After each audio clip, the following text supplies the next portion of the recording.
बहू का आदान प्रदान। अरे बहू तो बहू है, कोई वस्तु नहीं कि ठीक ना लगी तो बदल ले। अरे वो शर्मा जी की बहू, क्या कहने।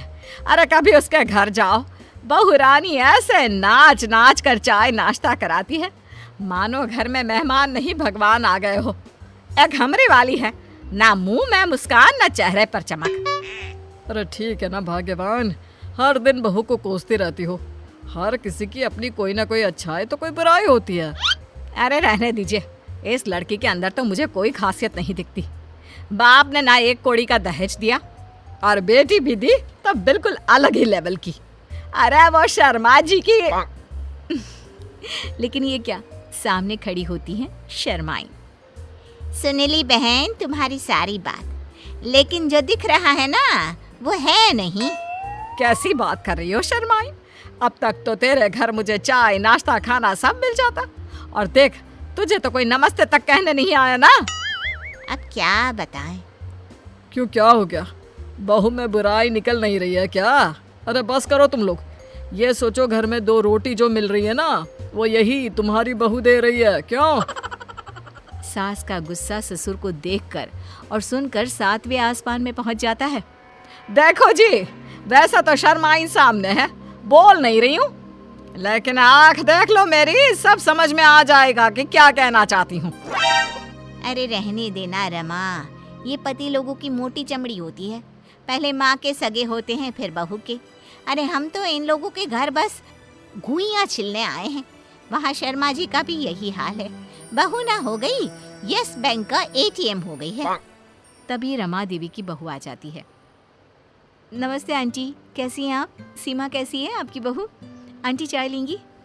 वाह, अरे शर्माई तुम्हारे तो भाग्य खुल गए जो इसने तुझसे 2 बात कर ली, वरना तो ऐसा लगे है कि हम पत्रकार हैं और ये मंत्री आइन बिना बोले ही निकल जाती है।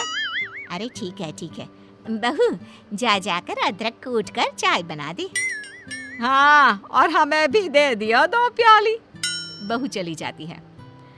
चलो, हम लोगों का दुखड़ा तो अब जीवन भर का है। तू सुना, कैसे आना हुआ? कैसे क्या बहन, जो तेरी समस्या है वही मेरी।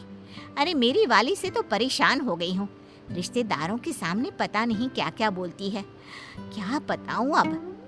खैर, रमा देवी शर्माइन की बात को बीच में ही काट देती है।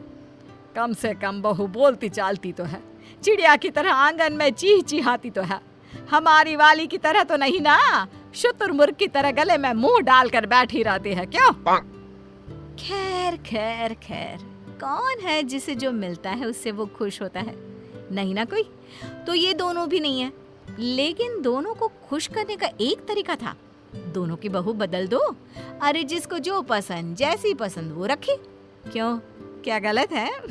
तो फिर तो कैसा लगा तुम दोनों को मेरा आइडिया? वाह, ये तो बिल्कुल ठीक है। हाँ, हमें भी क्या परेशानी है, हम भी ओके हैं। लो, हो जाती है बहुओं की एक्सचेंज, यानी आदान प्रदान। अब हे भगवान, ये सुबह के 5 बजे जोर जोर से म्यूजिक कौन सुन रहा है? बंद करो, मैं कहती हूँ बंद करो। माँ जी ये लीजिए चाय, मैं ना करा रही हूँ। चाय पीते पीते ये सब्जी काट देना। लेकिन सुबह 5 बजे कौन नाश्ता करेगा? ओहो ससुर जी, नाश्ता वो तो मैंने रात में ही बना दिया था, ये तो दिन का खाना है। और फिर जल्दी से दोनों आ जाइएगा, मैं नहा कर आ रही हूँ, फिर खूब सारी बातें करेंगे। बातें करेंगे? क्या क्या बातें करेंगे, और वो भी सुबह के 5 बजे? हाँ, थोड़ा लेट हो गया ना, कल से 4 बजे पक्का। हाँ। उधर शर्माइन के घर सुबह से नहा कर बैठे हैं, लेकिन मजाल है किसी की जो एक लोटिया भी धोकर दी हो पूजा के लिए।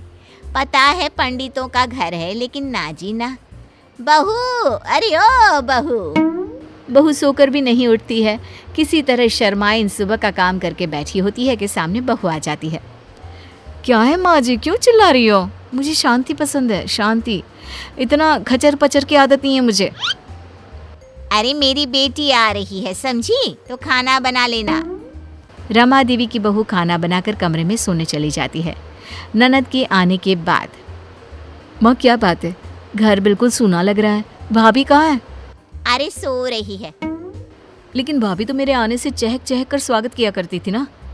लेकिन तू तो अपनी माँ से कहते थे कि भाभी बहुत ज़्यादा बोलती है। तू तो परेशान रहती थी ना भाभी की बोली से। हाँ पापा वो तो है, लेकिन भाभी की आवाज़ मिस भी कर रही हूँ। इतनी देर में तो भाभी न जाने कितनी बातें कर लेती। ये तो है, लेकिन अब सुकून है, कम से कम घर भर में शोर तो नहीं हो रहा।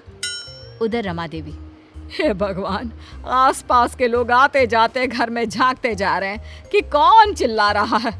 मैं तो चली घर से बाहर, कम से कम कोई ये तो ना सोचे कि बहू को सास मार रही है। सच्ची हमारी बहू जैसी भी थी, कम से कम घर में शांति से तो रहते थे। अरे रहने दीजिए आप, कम से कम घर घर तो लग रहा है, नहीं तो वो वाली ने तो घर को लाइब्रेरी बना रखा था। रमा देवी की बड़बोली बहू। क्या बात है माँ जी, आप कुछ बोलती क्यों नहीं है? वो क्या है ना, आपके भाई आए थे, पता नहीं क्यों परेशान होकर चले गए। बोल रहे थे कि आपसे बता दूं कि अब से नहीं आएंगे। हैं? मेरा भाई चला गया, वो भी मुझसे मिले बिना? ये कैसे हो सकता है? मैं बात करती हूँ। रमा देवी भाई को फोन करती है। हाँ बहन, आया तो था, लेकिन तेरा घर वो घर नहीं लगा जिसके लिए मैं वहाँ आया करता था। क्या मतलब भाई, तेरी बात समझ में नहीं आई। तू तो जानती है मेरी बहू सारा दिन चिक चिक करती रहती है, तो मैं तेरे घर आ जाया करता था, लेकिन मैंने देखा तेरी बहू भी चिक चिक कर रही थी। अरे वो मेरी बहू नहीं है, मैंने तो पड़ोसी की मांगी थी कुछ दिनों के लिए। तू तो जानता है ना, मेरी वाली तो बोलती ही नहीं है। वहीं दूसरी तरफ शर्माइन। हाय रे, घर नहीं कब्रिस्तान बना दिया है। ना आवाज आ रही है, ना कोई चहल पहल। जैसी थी मेरी बहू, कम से कम रौनक तो लगाए रहती थी। ना जी ना, ये वाली लड़की, इससे तो ना चलेगा घर हम लोगों का। एक काम करती हूँ, ले जाकर वापस कर देती हूँ। दूसरी तरफ रमा देवी। हाय रे, मेरा इकलौता भाई, वो नहीं आएगा जाएगा तो कैसे चलेगा? बात भी तो सही है। अरे दिन भर बक बक बक बक कौन बर्दाश्त करे? अरे बहू, ए बहू, हे भगवान, कहाँ चली गई? दूसरी तरफ शर्माइन। अरे बहू, चल चल, तुझे घर छोड़ दूँ। ना जी ना, हमें तो हमारी ही बहू प्यारी है, कम से कम घर को घर तो बना रखा था। बहू चल, तुझे तेरे घर छोड़ देती हूँ। अरे ये किस काम की बहू, जो घर को घर ही ना रहने दे, बाजार बना दिया है। तो दोनों बहुएं आ जाती है अपने अपने घर में। वो कहते हैं ना, जिसका जूता उसी को साजे।